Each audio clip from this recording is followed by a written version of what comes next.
আসসালামু আলাইকুম। আজকে নতুন একটা ভিডিও নিয়ে হাজির হলাম। কিভাবে স্পোক চাকায় টিউবলেস করা হয়। আমাদের এখানে এভেইলেবল স্পোক চাকায় টিউবলেস করা আছে। সাইকেল বলেন, ভ্যান বলেন, যেগুলো স্পোক আছে, মোটরসাইকেল বলেন, সবগুলোতে আমরা এখন এদিকে এখন টিউবলেস করা হচ্ছে।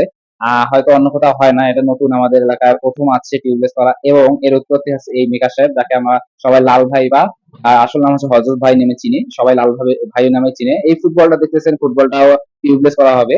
তো এখানে এই দেখতেছেন আমাদের হাতে এই যে জেলটা আছে, এই জেলটা সাধারণত ব্যবহার করা হয়। এগুলো হচ্ছে মোটরসাইকেল জেল। যারা মোটরসাইকেল ব্যবহার করছেন অবশ্যই জানেন টিউবলেস এর বিষয়টা।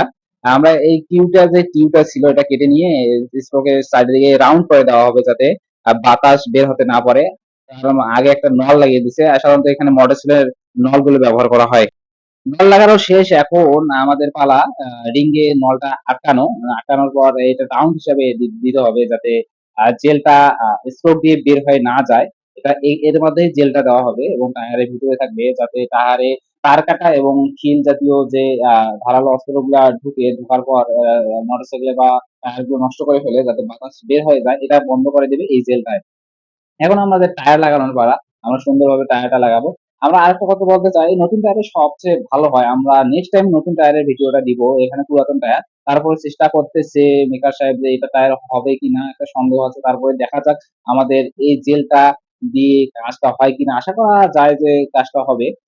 মেকার সাহেব ভিডিও করতেছে, তিনি ১ম ভিডিও আসতেছে, তাই খুশি মন নিয়ে একটা উৎফুল্লের সাথে কাজগুলো করতেছে। আমরা এখন মোটরসাইকেল সরি চাকায় জেল ঢুকাচ্ছি। সে দেখতেছেন জেল সুন্দরভাবে ঢুকাচ্ছে মেকার সাহেব। ভিডিও কোয়ালিটি একটু খারাপ, মোবাইল দিয়ে ভিডিওটা করছিলাম।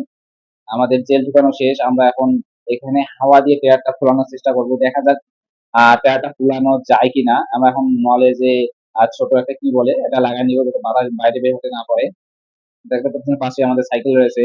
আর এখন আমরা হাওয়া দিব। হাওয়া দেওয়ার পরেই চাকাটা উঠে যাবে। দেখা যাক চাকাটা উঠে কিনা। অলরেডি চাকাটা মনে হয় উঠে গেছে।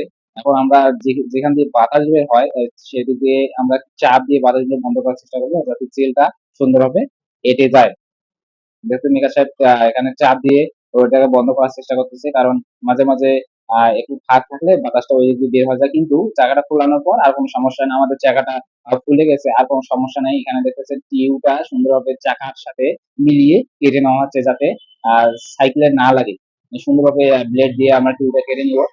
মিকা সাহেব কেটে দিচ্ছে, দেখতে পাচ্ছেন। এটা হচ্ছে আপনাদের ছোট সাইকেল গুলো। এখানে পছন্দের সাইকেল অনেকের, অনেক শখের সাইকেল এগুলা। একটা ছেলে আছে যে ভাই আমাকে টিউবলেস করে দেন। এখন আমাদের টিউবলেস করা শেষ। আমরা এখন চাকাটা সাইকেলের সাথে লাগিয়ে নিব। দেখা যাক আমরা আরো কালকে দেখবো যে হাওয়া কমে কিনা। কালকের জন্য অপেক্ষা করবো হাওয়া কমে কিনা। আপাতত আমাদের টিউবলেস করা শেষ। আমরা এখন সাইকেলে সুন্দরভাবে চাকাটা লাগিয়ে নিব। আরেকটা ভালো হয়, যারা টিউবলেস করতেছেন অবশ্যই নতুন জায়গায় টিউবলেস করবেন। নতুন জায়গায় টিউবলেস করলে আশা করা যায় ১ বছর গ্যারান্টি থাকবে, যদি বড় ধরনের সমস্যা না হয়। কারণ এই সাইকেলে নিয়মিত মনে করেন যে মাসে ৩-৪ টা এমনিতে লিক হয়ে যায়। এটা থেকে বাঁচার জন্য আমরা টিউবলেসটা করা। দেখা যাচ্ছে সাইকেলের চাকাটা সুন্দরভাবে ঘুরতেছে। আমাদের কাজ প্রায় অলরেডি শেষ। আশা করি আমি নতুন একটা ভিডিও নিয়ে আসবো টিউবলেস করার জন্য, নতুন চাকার যে নতুন টায়ার থাকবে। ধন্যবাদ সবাইকে। আমার চ্যানেলটা সাবস্ক্রাইব করবেন, লাইক, ফলো করবেন।